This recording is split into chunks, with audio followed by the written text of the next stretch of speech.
Mela, nibdew din it-taħdita teatru. Li xtieq nagħmel forsi nagħmel żewġ tliet domandi u mbagħad forsi nixtieq ndaħħal l-udjenza biex nara kif intkom forsi l-opinjoni tagħkom fuq dak li jarajna dal-lejla. Naħseb domanda li kulħadd qed jagħmel, Peter, ġifieri ma nafx kemm il-shows issa għamiltu. 5. Irnexxielek tfalli waħda minn dak il-boċċi li suppost. Fallejt minn bidla bis-suwed. Il-mikrofon. Sorry. Fallejt meta nagħmel dawk is-sitt boċċi suwed. Naħseb fallejt xi waħda minnhom imma I recuperated. Ejja. I made it in the next shot. Imma on the whole naħseb 98% daħlu ġewwa.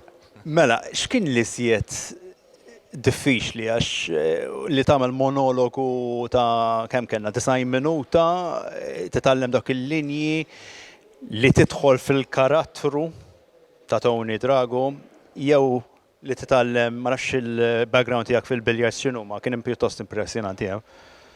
Kollox kien diffiċli għax kellna ħin qasir għal dak li ridna nagħmlu.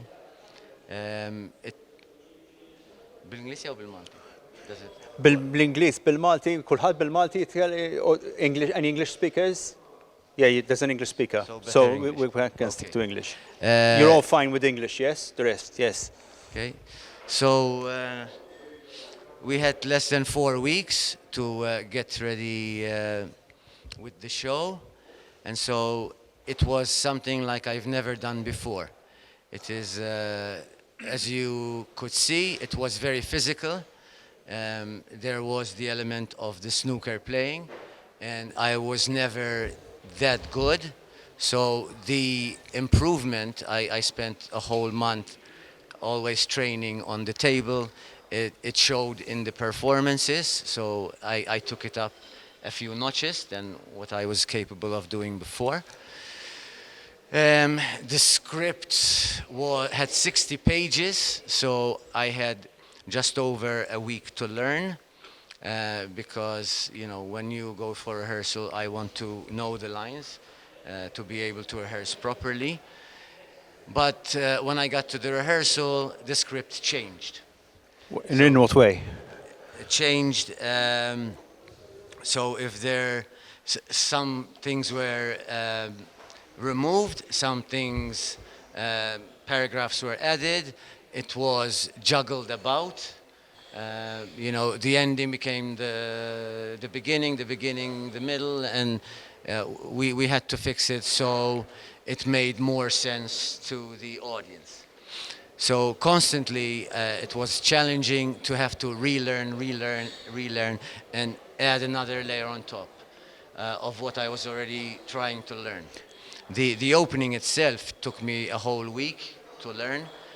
That was like a dance because those movements that you saw, they were exactly the movements that Tony Drago did when he was doing the fastest century, the 3 minutes and 31 seconds.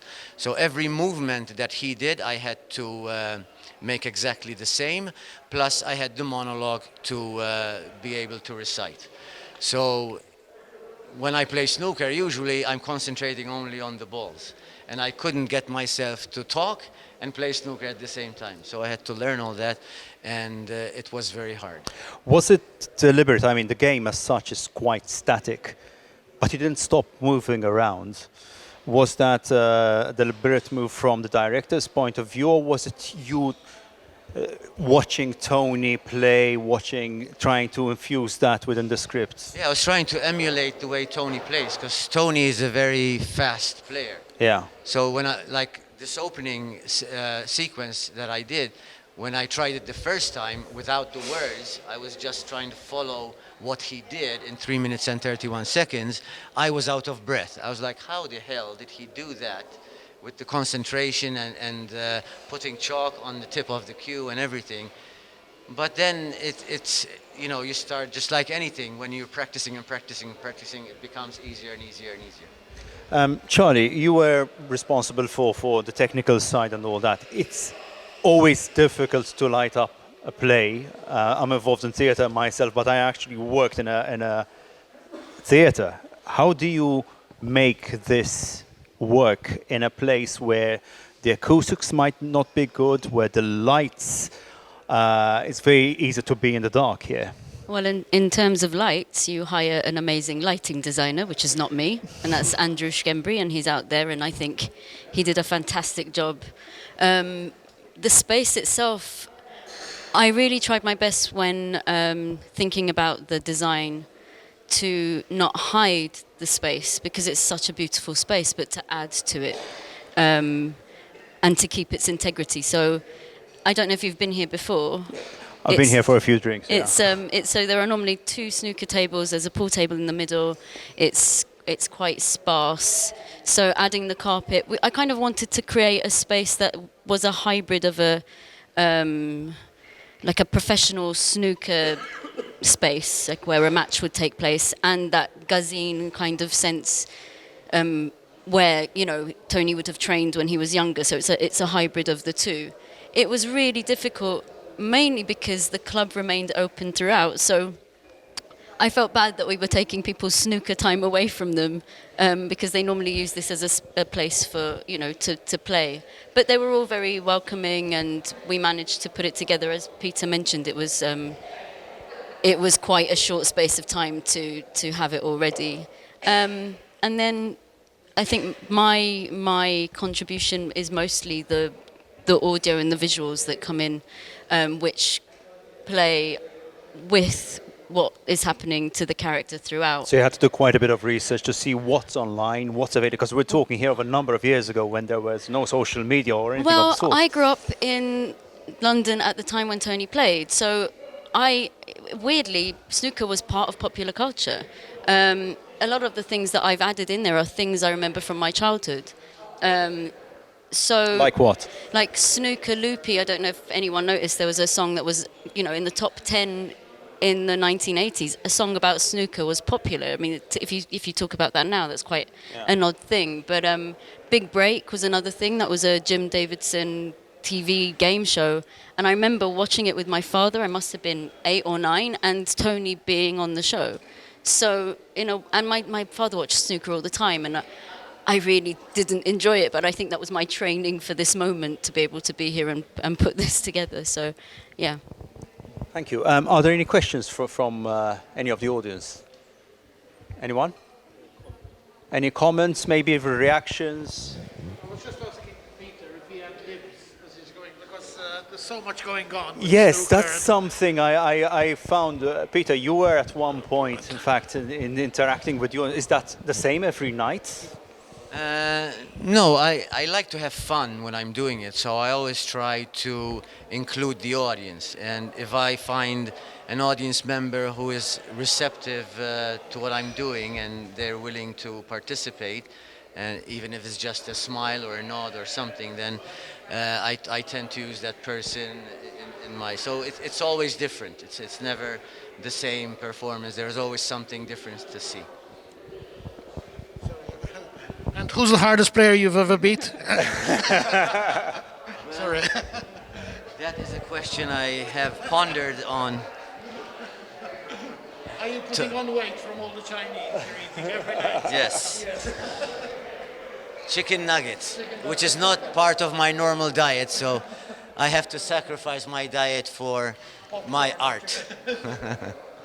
Yeah, but the interaction is obviously part of the script. I mean, to infuse, because at the end of the day, we're talking here of a monologue lasting almost 90 minutes, which can be quite... No, there were 2 that the director specifically told me to do. That's to show the letter and have and the newspaper, to have them read. But then I try to include other things in the performance. Like I said, even if it's just someone who's nodding or smiling or... He started to harass us more every night. I'm interacting with the boot. Look, I think I broke it today. I kicked it. Of the obvious question, which I should be asking, probably the director or the scriptwriter, to what extent was Tony himself involved in the play? Well, I did meet him once at the academy, snooker academy in Hamrun. So I played on the table there for a few minutes, and he was giving me some tips. So from my end, that was as much contact that I had with Tony directly. But otherwise, I was watching his documentary every morning when I wake up, and every time before I learn my lines. So I try to infuse his spirit into whatever I was doing, and I would listen to it before I go to sleep. So. But as an actor, is it better to get to know the person, to play the person, or maybe give your interpretation to what you're actually seeing on TV? I think it helps. I tried to go for a walk, for an hour walk with Tony, and we had planned it to go and walk together, but that day was cold and windy, and he was a bit afraid that he might catch a cold, so we had to cancel it. So I never really got to spend time with him except for those few minutes at the snooker academy. Charlie, one question. There were a lot of visuals which kept the momentum going. I mean, was that your idea of when the moments come in? At which point do we interrupt the scripts? That was. It was more. I think we kind of worked on that together. It was Sean had a lot of ideas about when he wanted certain cues to come in, and then I would give him some ideas of what those visuals could be. So yeah, it was kind of a mix. To be honest, it happened so quickly. Everything feels like a bit of a blur. So yeah. Yeah. Any other questions? Any comments? Anyone? Yeah. First of all, well done. It was an amazing performance, which I really enjoyed. And by coincidence, I was sitting here, so you were sort of telling me to make you feel better because you are afraid of flying. I spent 31 years as a cabin crew with Air Malta. So I met Tony many times, and I can say that Tony, in my 31 years of flying, is the passenger who was scared the most. It was Tony and my mother. So, and many times Tony would not drink anything, would not eat anything on the flight except for maybe a glass of water. So I really enjoyed it. I followed Tony also abroad. I went to a famous win also, which was not mentioned, was when he beat, first time he beat Stephen Henry at the Benson and Hedges tournament. I think 6-3 or 6-4. I was there present with 3 other Maltese guys. Yeah, I really enjoyed it. Just to one question I would like to ask, whether the production team feels that the monitors interrupted our attention as the audience when you were sort of reciting your lines. I think in some occasions they were a bit of a distraction for us, yes, to follow. And also whether it was possible for, instead of having these little screens, of having bigger screens, more modern. And something which annoyed me was part of a sentence which you recited, maybe it was written by the author, when you said that you quoted Tony saying that you would stop playing snooker when you are either blind or you get Parkinson's disease. I suffer from Parkinson's disease myself, and I play snooker because snooker helps my condition actually, and I am a player in the 3rd Division League in Malta.